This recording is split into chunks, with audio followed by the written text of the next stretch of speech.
Je suis Léo Brissot et je suis le nouvel entraîneur principal de l'équipe 1 des Amazones, donc l'équipe qui joue en division élite au plus haut niveau féminin. Donc sur l'organisation du staff, on est sur Manu Pellors qui était l'ancien entraîneur principal qui est passé manager de tout le projet féminin, donc de l'équipe élite jusqu'aux cadettes, moins de 18 ans. Je suis l'entraîneur principal, donc je suis en charge de tout ce qui est le sportif, que ce soit les entraînements, les matchs, le projet de jeu. Je suis associé avec James Lakepa qui est lui en charge des avants. Et sur la préparation physique, il y a Nathan Arnaud et Baptiste qui sont les deux prépas en chef sur la préparation physique et l'accompagnement des blessés. Et on a aussi Amandine et Célien qui sont les deux kinés en charge du collectif. Et enfin, on a notre maman nationale qui est Chantal Donzel et qui s'occupe de tout ce qui est administratif et accompagnement de l'équipe.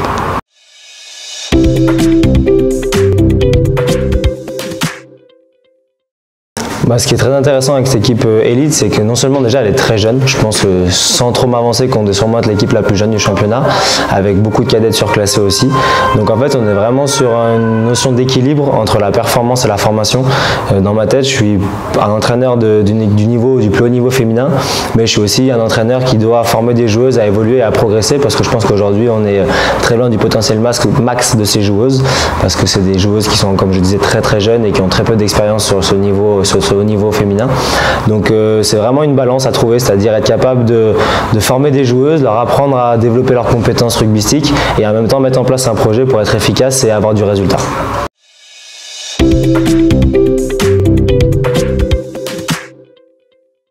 On a un effectif qui est très jeune parce que non seulement déjà l'effectif de départ des joueuses en senior, là où je pense que la moyenne d'âge on est autour de 20-21 ans, on a aussi le plaisir d'avoir 6 joueuses surclassées qui sont issues des cadettes et de l'académie de Grenoble. Donc ça c'est un gros avantage qu'on a, c'est qu'à Grenoble aujourd'hui on travaille avec une académie fédérale qui est mixte, donc avec des garçons et des filles.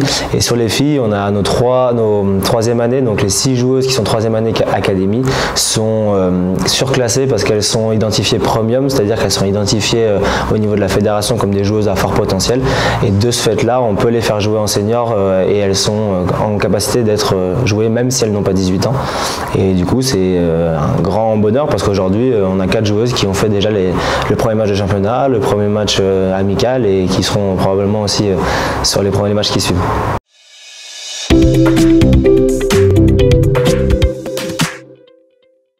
Sur la semaine, l'équipe féminine, elles ont 3 entraînements rugby collectifs. Elles ont entre 3 et 4 préparations physiques supplémentaires qui peuvent être soit entre midi et 2, soit le soir avant les entraînements.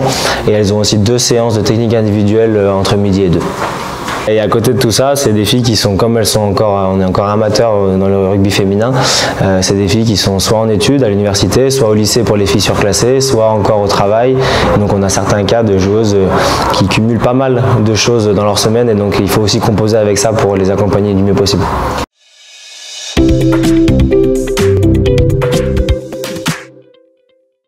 Après, je pense que dans tous les cas, quand on joue au rugby, on joue pour le plaisir, et je pense que j'espère en tout cas que les joueurs professionnels masculins ils jouent aussi pour le plaisir.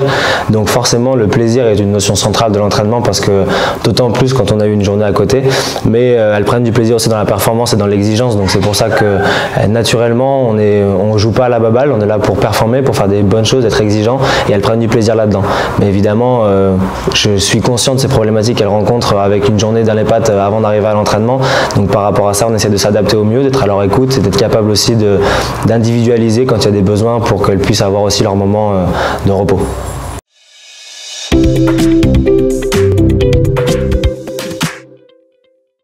Alors sur la nouvelle organisation du championnat, on est sur 2 poules de 7, donc on est 14 équipes séparées en 2 poules, qui est fait par rapport aux résultats de la saison précédente.